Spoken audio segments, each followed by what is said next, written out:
في البدء كان الكلمة والكلمة كان عند الله وكان الكلمة الله.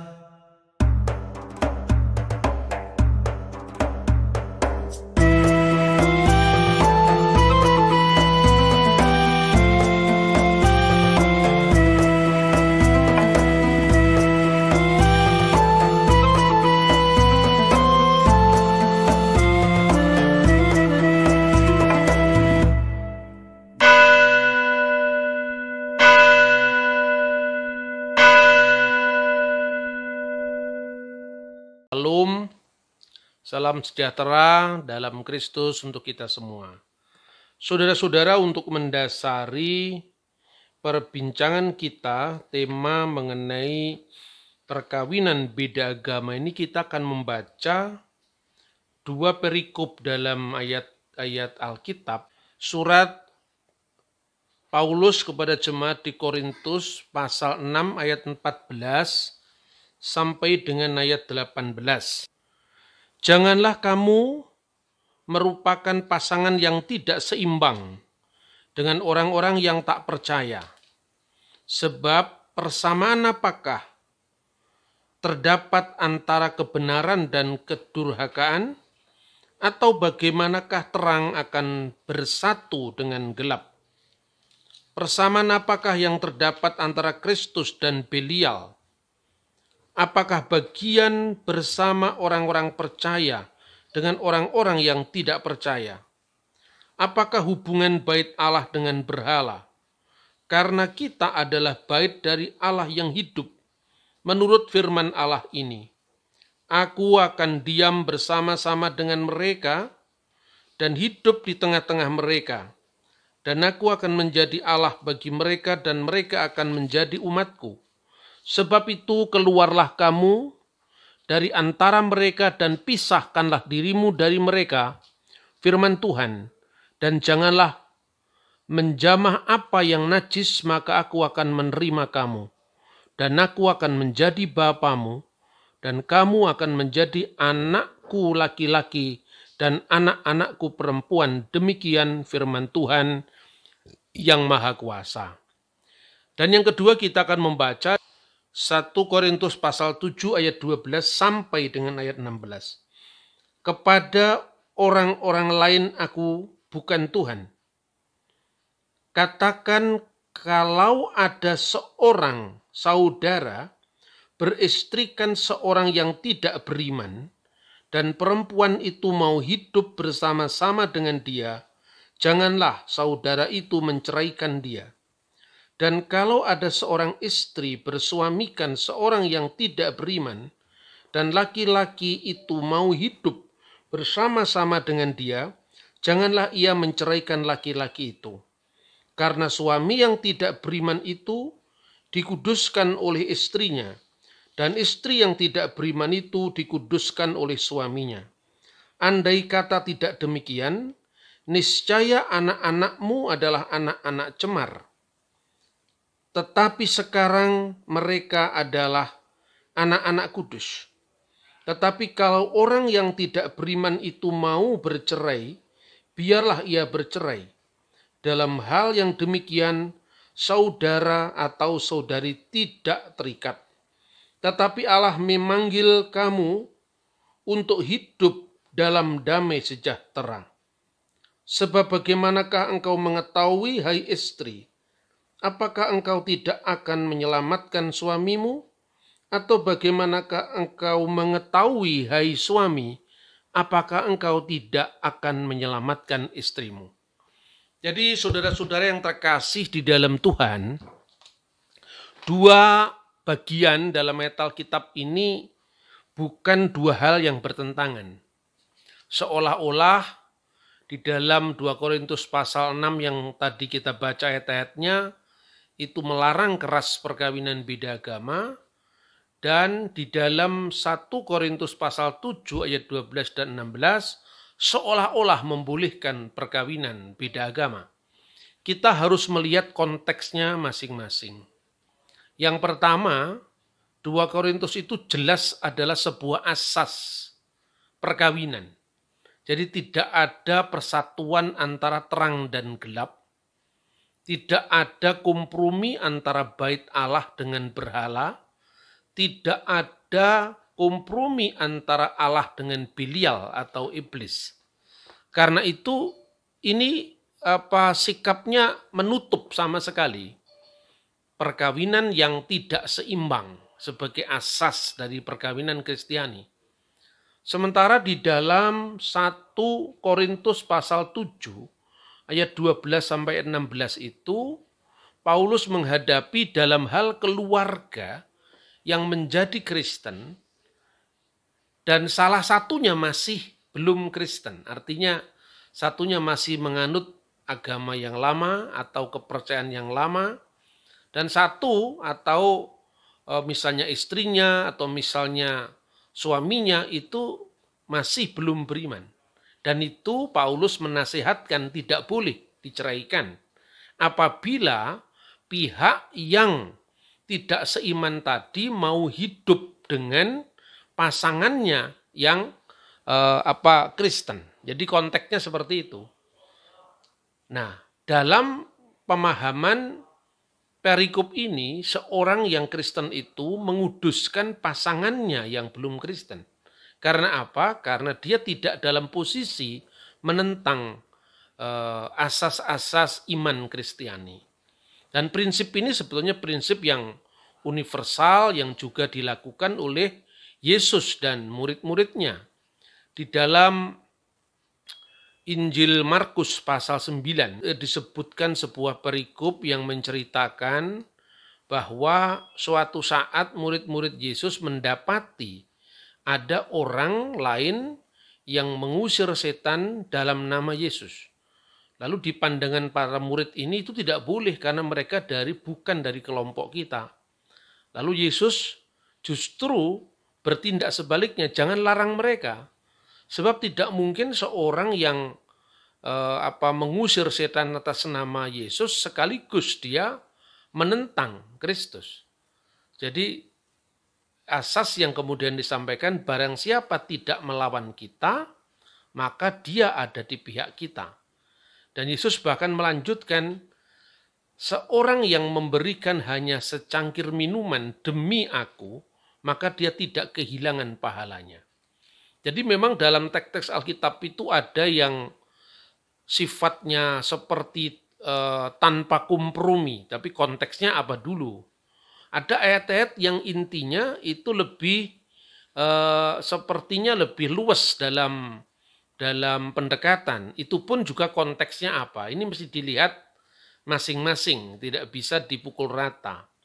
Terus kemudian secara konseptual, teologis ya, Paulus ketika berbicara tentang larangan untuk melakukan perkawinan beda agama atau perkawinan dengan pihak lain yang tidak beriman kepada Tuhan, itu begitu kerasnya di dalam 2 Korintus pasal 6 tadi, itu sesungguhnya Paulus sedang mengacu sejarah bangsa Israel sendiri.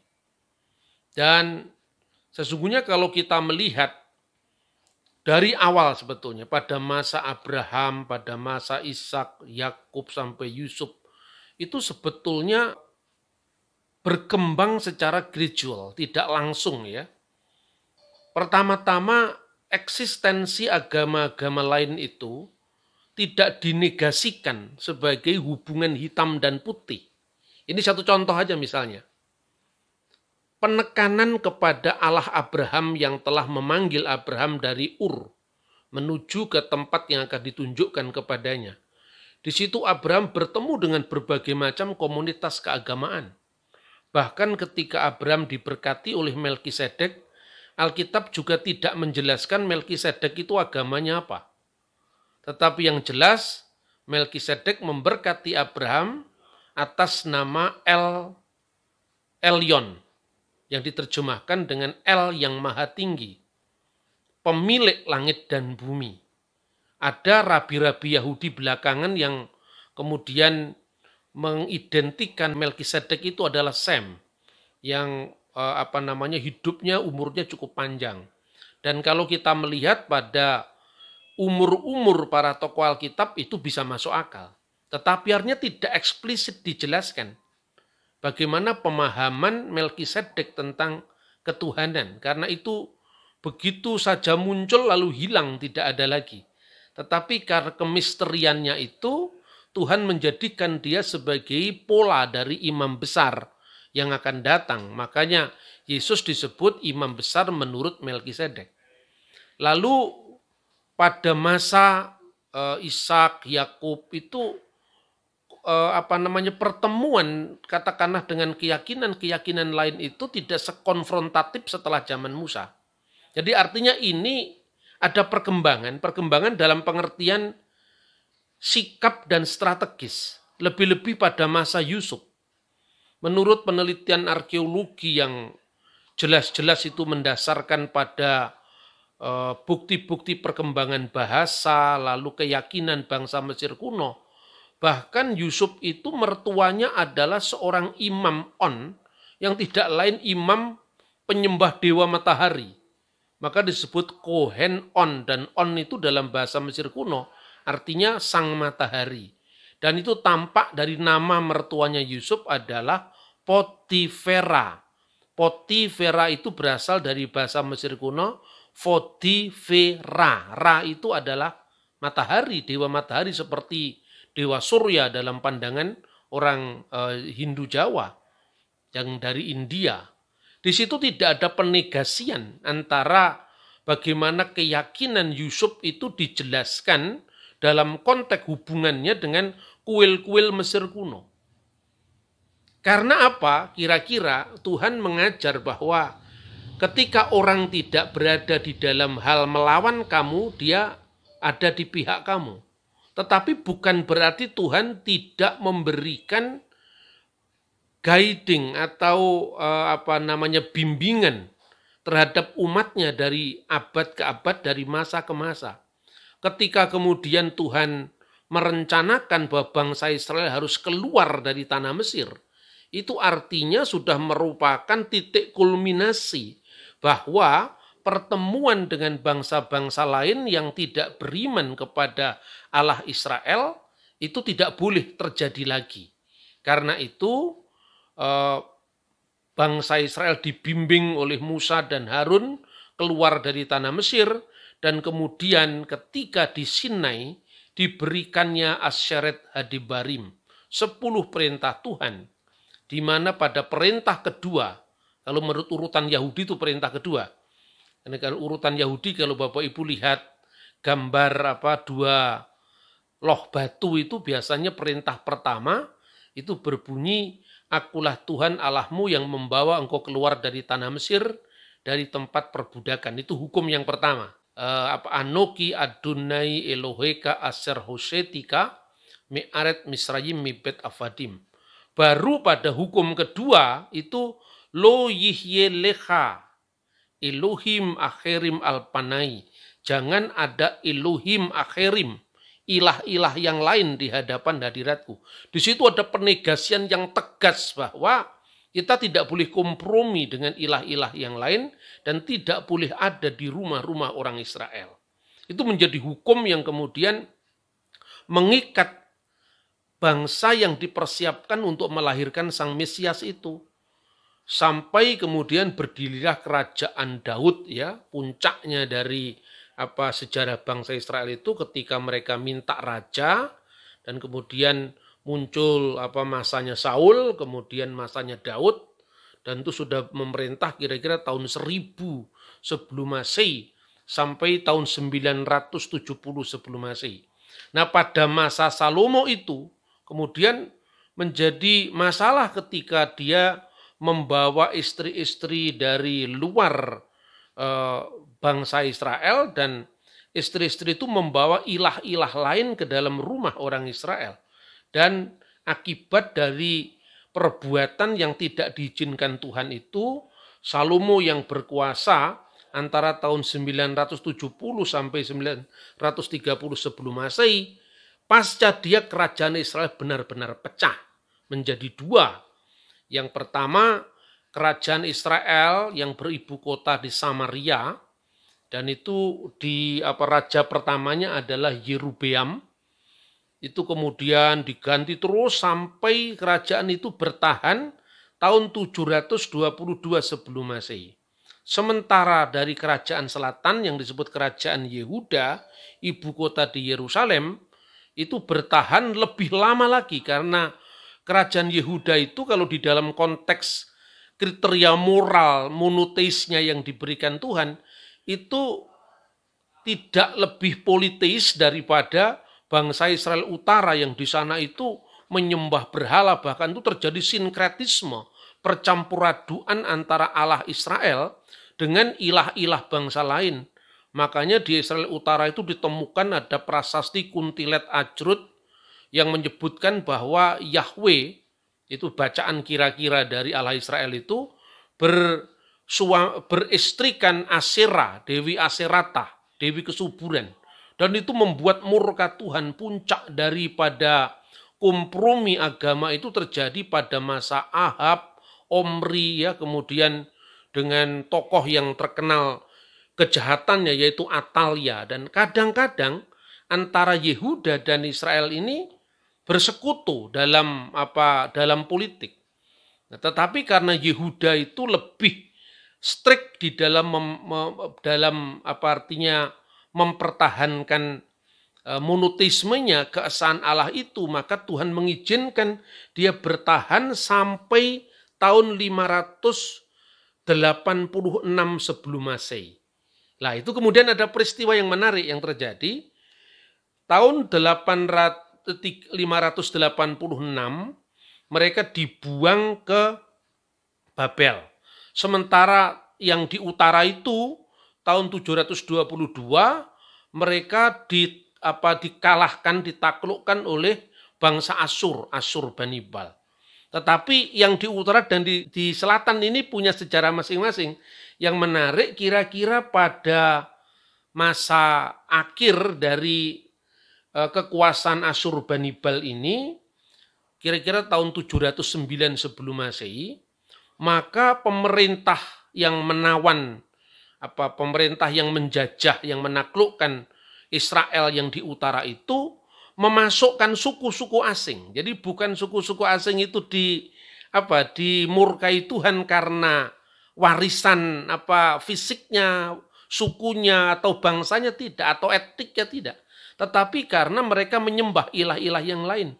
Ketika dibawa ke wilayah Samaria itu bangsa Babel, kemudian Awa, kemudian Hamat, kemudian Kuta, kemudian Sefarwaim, maka muncullah orang-orang yang hasil dari perkawinan antara suku-suku Israel yang di wilayah utara itu dengan 5 suku dari Asyur, Babel dan sebagainya tadi, melahirkan suku tersendiri yang namanya Samaria.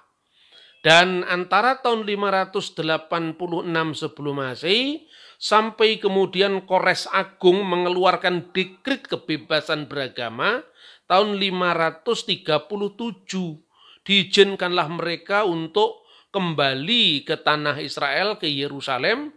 Bahkan setelah itu mereka diizinkan membangun bait Allah kembali di Yerusalem.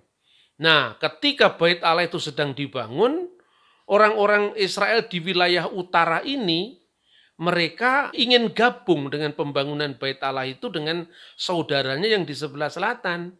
Dan orang Yehuda kemudian menolak. Salah satu penolakannya karena bangsa yang di wilayah utara ini telah melakukan kawin campur beda suku yang diidentikan dengan beda agama. Ini contoh-contoh dalam kerajaan Israel kuno. Makanya kemudian dalam tradisi para rabi itu memandang bahwa dosa besar itu antara lain disebut abudah zarah, yaitu penyembahan berhala. Dan saya kira Kristus, Paulus, dan rasul-rasul yang lain itu memahami iman mereka tidak lepas dari konteks keyahudian ini.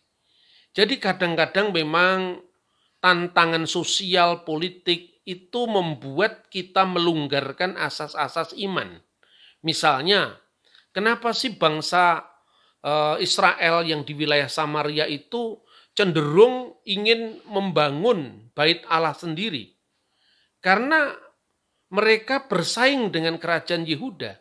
Ketika orang-orang Yahudi yang di wilayah utara itu akan kembali ke Yerusalem, ikut dalam peribadatan bait suci, itu artinya bahwa loyalitas kepada negara yang di utara ini akan terkurangi karena mereka ikut peribadatan di Yerusalem. Akibatnya mereka menarik orang-orang lain asal mereka bisa eksis bersaingan dengan saudara mereka yang Yehuda ini, maka terjadilah sinkretisme antara Allah Israel dengan Dewi Aserata, Dewi Kesuburan, dan sebagainya. Dan ini juga menjadi permenungan kita, menjadi refleksi kita bahwa kadang-kadang iman kita itu ketika kita harus bersosialisasi dengan pihak lain, kadang-kadang ada dua sikap ya. Sikap yang pertama itu adalah sikap eksklusif yang tidak bertegur sapa. Artinya pokoknya saya ya saya, kamu ya kamu, kami ya kami, kalian ya kalian. Ya tidak ada persekutuan, tidak ada pertemuan antara gelap dan terang. Itu asas itu kan benar. Tetapi pelaksanaan asas yang tidak luas itu akan menimbulkan kekalahan. Dan ini yang sebetulnya bisa direnungkan pada sikapnya Paulus, sikapnya para rasul. Coba ketika Paulus memberikan gambaran tentang bagaimana kita harus bersikap terhadap makanan-makanan yang dipersembahkan kepada berhala di dalam 1 Korintus pasal 8 ayat 4. Paulus menekankan bahwa di dunia ini tidak ada berhala yang eksis dan tidak ada ilah kecuali Allah yang satu itu. Makanya kemudian ditekankan asasnya di situ. Eudeis theos uteros eimiis, tidak ada ilah kecuali Tuhan yang satu. Yang kemudian dalam Alkitab bahasa Arab diterjemahkan wa alla ilaha illallahul ahad, tidak ada ilah kecuali Allah yang esa. Tetapi di situ Paulus juga kemudian luas kan.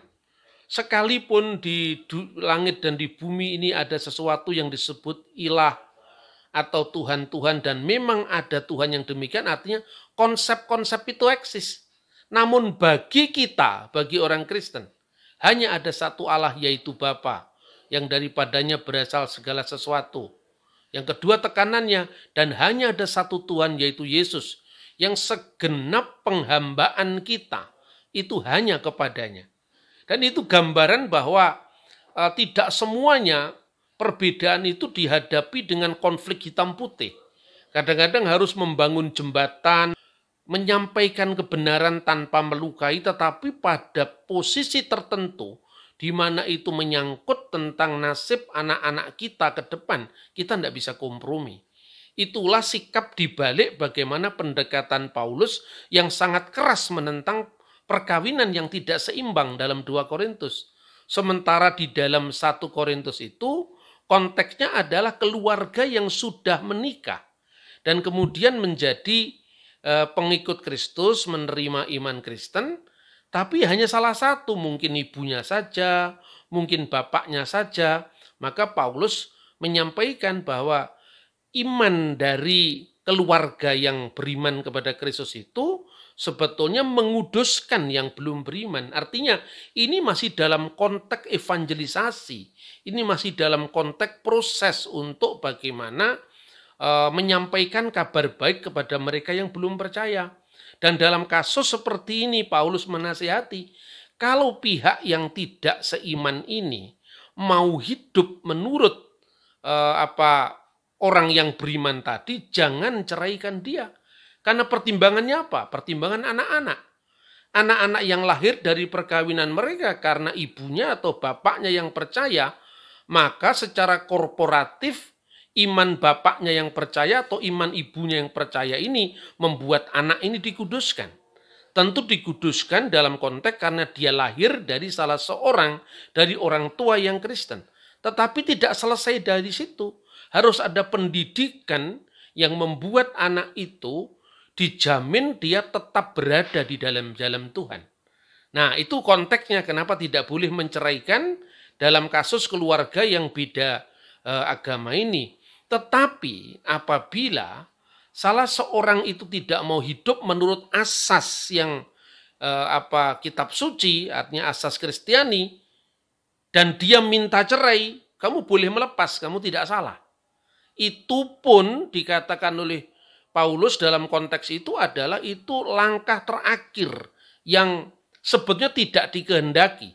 Dalam keluarga Kristen, orang yang percaya itu harus terus-menerus mengusahakan agar orang yang belum seiman dengan dia, tentu saya kira bukan hanya orang Kristen, agama lain juga punya pandangan seperti itu, maka dia harus melayani orang yang tidak seiman tadi sampai dia dalam posisi yang sama, yaitu beriman pada Tuhan Yesus. Jadi ini kira-kira asasnya secara teologis dalam prinsip perkawinan beda agama dalam iman Kristen, dan itu secara teologis tentu tidak dibenarkan, ya. Tetapi artinya tidak dibenarkan itu kan harus dikomunikasikan secara lebih lebih luas dan harus kasus per kasus. Nah, bagaimana sekarang secara hukum, ya? Saya melihat hukum Indonesia ini penting sekali karena tanpa memahami posisi hukum kita, kadang-kadang gereja atau hamba Tuhan mungkin bisa menempuh jalan yang kurang cocok, ya. Satu contoh misalnya. Sebelum Indonesia itu memiliki Undang-Undang Perkawinan Nasional nomor 1 tahun 1974. Pemerintah Hindia Belanda itu sesungguhnya memberikan solusi tentang perkawinan bagi warga negara. Dan warga negara Indonesia waktu itu, warga negara Hindia Belanda waktu itu masih dibagi dalam 3 bagian. Yaitu orang-orang Barat, ya, Timur Asing, dan kemudian Bumi Putra. Orang-orang Barat itu tentu perkawinannya tunduk kepada Burgerlijk Wetboek, yaitu kitab undang-undang hukum perdata. Nah, kemudian ada ordonansi perkawinan yang lebih detail mengatur itu. Ada 2, yang pertama adalah Huwelijk Ordonansi Kristen Indonesia, Stadblad tahun 1938 nomor 74. Nah, di situ dalam pasal 7 disebutkan bahwa kewarganegaraan agama tidak menghalangi sahnya perkawinan. Nah, kemudian yang kedua itu ada yang namanya Regeling of the Gemeensdehuwelijk. Itu Stadblad tahun 1898 nomor 158, itu perkawinan campur beda agama. Jadi ada KUH Perdata, Burgerlijk Wetboek, dan kemudian ada Ordonansi Perkawinan Kristen tahun 1938 nomor 74, dan ada Regeling of the Gemeensdehuwelijk tadi, perkawinan campur beda agama 1898 nomor 158. Nah, itu makanya pada zaman Belanda dulu perkawinan campur itu diizinkan secara hukum loh, tapi bukan secara teologis. Secara teologis artinya tetap itu tidak ideal, tetapi secara hukum, karena kan negara itu tidak boleh didirikan di atas dasar keyakinan salah seorang atau salah satu dari warga negaranya. Nah, kemudian terjadi perdebatan. Ini saya ngomong hukum, sekarang tidak ngomong lagi teologis. Nanti bisa kita sinkronkan 2 hal ini. Ketika Undang-Undang Perkawinan nomor 1 tahun 74 itu kemudian disahkan, ada sesungguhnya pasal yang mengganjal sebetulnya. Ya, itu pasal yang mengganjal itu 2. Yang pertama adalah pasal 66. Dalam pasal 66 itu disebutkan bahwa sejauh tidak ditentukan lain, maka ordonansi perkawinan atau peraturan-peraturan sebelumnya, termasuk tadi ordonansi perkawinan campur beda agama tahun 1898, kemudian ordonansi perkawinan Kristen 1938 itu masih berlaku. Pasal 66 Undang-Undang Nomor 1 Tahun 74. Jadi perkawinan campur itu idealnya masih boleh berlaku di Indonesia. Tetapi ada pasal lain, pasal 2 ayat 1 Undang-Undang Nomor 1 Tahun 74 itu menyebutkan bahwa perkawinan adalah sah apabila diselenggarakan menurut hukum agamanya dan kepercayaannya itu. Nah, ini jadi masalah. Kenapa masalah? Jadi sahnya perkawinan menurut hukum agama dan kepercayaannya itu. Bagi orang Islam dan bagi orang Hindu juga, hukum agamanya kan ada.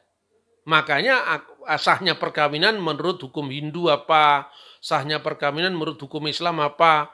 Tapi sahnya perkawinan menurut hukum Kristen apa? Kristen tidak punya hukum. Karena Kristen itu tidak menganut asas penyatuan agama dan negara.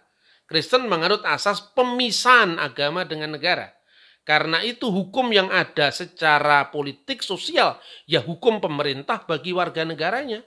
Kalau dia ada di Filipina, ya hukum yang berlaku di sana. Kalau ada di Yordan, ya hukum yang berlaku di sana. Nah, ini menjadi rancu. Akhirnya apa? Akhirnya cenderung tertutup. Maka terjadilah apa yang disebut amburadulnya aturan hukum. Karena apa? Misalnya ya, kira-kira tahun 1987 ke bawah, itu perkawinan campur beda agama itu masih bisa dilaksanakan di Indonesia. Contohnya Lydia Kandu dengan Jamal Mirdad. Ya, sekalipun akhirnya kasusnya kan bercerai juga. Karena tidak bisa. Ini dianggap Alkitab perkawinan yang tidak seimbang. Tapi solusi negara waktu itu ada. Kemudian ada Munas Catatan Sipil yang diadakan di Kota Malang. Waktu itu, yang itu berlaku bahwa perkawinan itu sah apabila catatan sipil itu boleh mengesahkan perkawinan apabila sudah disahkan oleh gereja. Akibatnya, ketika orang menikah di gereja harus Kristen dulu, harus dibaptis dulu. Nah, ini positifnya apa? Positifnya bisa orang menjadi Kristen. Negatifnya apa? Kristen terpaksa demi perkawinan. Nah, itu yang menjadi susah. Nah, kemudian Majelis Ulama Indonesia juga mengeluarkan fatwa. Intinya bahwa dia membatalkan ordonansi perkawinan Kristen dan ordonansi kawin campur tahun 1898 tadi melalui fatwa Majelis Ulama nomor 4 ya, Munas MUI yang ke-7 MUI nomor 8/2005. Katanya itu tidak berlaku karena fatwa. Nah, ini secara hierarki perundang-undangan, terlepas daripada kita setuju bahwa perkawinan campur itu tidak ideal, tapi secara hukum negara ini menjadi tumpang tindih. Fatwa MUI itu tidak memiliki kedudukan hukum yang yang sah, tidak. Itu hanya berlaku bagi anggota MUI. Tidak semua umat Islam kan menerima fatwa MUI.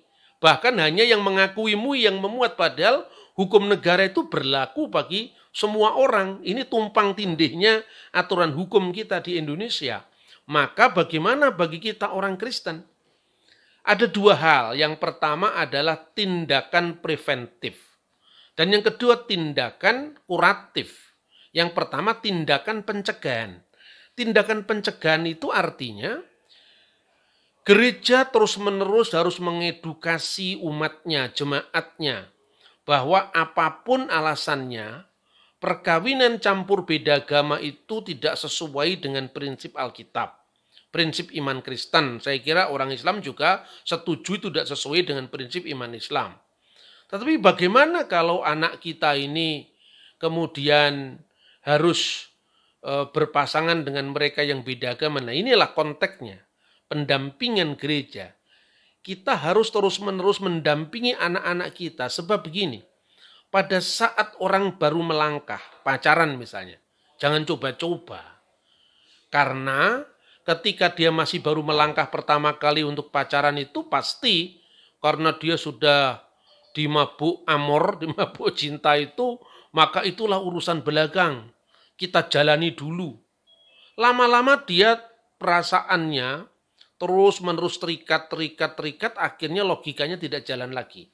Ini yang harus dicegah. Nah, jadi harus ditentukan bagaimana pola relasi anak-anak kita itu dengan teman-teman yang berbeda. Karena itu seharusnya gereja terus-menerus mengadakan pendampingan. Nah, ini tindakan preventif. Bagaimana dengan tindakan kuratif? Ini masih kontroversial. Di beberapa gereja, termasuk GKI, kalau GKJW belum, GKI sudah, dan gereja Katolik, itu akhirnya terpaksa menikahkan pasangan yang beda agama, tetapi tidak menganggapnya sebagai sakramen kalau di dalam gereja Katolik. Mereka pihak yang itu bukan dianggap sebagai secara hukum perkawinannya sah. Karena yang mengesahkan perkawinan bagi orang Kristen bukan gereja, tapi negara. Gereja itu bukan mengesahkan perkawinan, tapi memberkati perkawinan. Maka sahnya perkawinan tetap oleh negara. Tetapi sekarang dalam kasus-kasus yang sudah terlanjur begini, pilihannya cuma ada dua. Dia tidak mau jadi Kristen dan terpaksa menikah di KUA, atau dia pura-pura jadi Kristen dan diberkati di gereja. Apakah kita bisa memberkati orang yang pura-pura menjadi Kristen? Apakah kita bisa membaptis orang yang pura-pura beriman pada Kristus? Ini tentu tidak ideal. Kalau di solusi yang disampaikan GKI atau gereja Katolik tertentu, ketika keluarga ini menikah di gereja, yang diberkati tidak ada. Jadi didoakan bukan diberkati. Yang pihak yang Kristen ini disahkan perkawinannya oleh catatan sipil, supaya ada surat dari gereja, kan catatan sipil tidak akan tanya itu sakramen atau bukan. Tetapi itu catatan bahwa keluarga yang pasangan yang tidak mau menjadi Kristen, posisinya akan dapat surat saja. Jadi itu langkah terakhir yang benar-benar tidak ideal dikehendaki. Kalau di gereja Katolik, satu contoh ini, harus ada kesepakatan antara dua pihak yang mau menikah ini. Jadi gerejanya mengantarkan supaya dia disahkan oleh negara. Tetapi gereja tidak memberkati. Karena apa? Karena perkawinan Kristen tidak boleh dijalankan dengan pihak yang tidak seiman menurut asas yang ditetapkan dalam Alkitab. Maka anak-anaknya harus diselamatkan. Dia harus menulis surat pernyataan bahwa anak-anak yang lahir dari perkawinan itu harus dididik secara Kristiani. Dan orang tua yang tidak seiman, tidak Kristen itu harus mengizinkan anak-anaknya dididik secara Kristen, ditandatangani, baru gereja bertindak. Ini langkah terakhir yang saya kira tidak ideal. Ini sulit saudara-saudara, tetapi artinya bahwa memang kalau sudah terlanjur itu pilihan yang terbaik di antara yang terburuk. Maka supaya tidak terjadi hal seperti ini, gereja benar-benar tidak boleh absen di dalam mengedukasi umat agar perkawinan itu benar-benar dijalankan secara seimbang. Dulu saya pernah diwawancara majalah Bahana, dulu sekali. Saya menawarkan bagaimana kalau kita membuat biro jodoh Kristen. Bahkan lebih jauh saya mengatakan, saya melihat bagaimana perempuan-perempuan di Syria waktu itu. Saya tanya, kenapa kamu tidak menikah? Ya di sini tidak ada seorang yang seimbang dengan saya. Tidak mau dia menikah, bahkan dia lebih baik tidak menikah dan masuk ke biara, itu di gereja-gereja ortodok itu ketimbang dia menikah dengan mereka yang beda agama. Begitu juga kalau Anda lihat sekarang di YouTube banyak ya, orang-orang laki-laki Palestina, laki-laki Palestina, perempuan Palestina diwawancara. Apakah kamu mau menikah dengan orang non-Kristen? Oh tidak. Sebaik apapun hubungan mereka dengan tetangga mereka yang Muslim, tetangga mereka yang non-Kristen, mereka tetap tidak memilih menikah dengan orang yang non-Kristen. Dan itu pola yang dilakukan baik di Syria maupun di Mesir maupun di Palestina, itu sifatnya introvert, ke dalam. Jadi dia tidak akan mengemukakan masalah agama itu seterbuka orang Indonesia mengemukakan agama. Kita ini masih enak hidup di Indonesia ini. Sekalipun kita ini masih didiskriminasi ketika bicara tentang agama, masih banyak jalan lain yang bisa kita tempuh. Tetapi idealnya perkawinan itu asasnya tidak boleh mereka yang di luar iman kita. Dan ini bukan hal yang secara abu-abu bisa dilakukan, itu harus tegas disampaikan.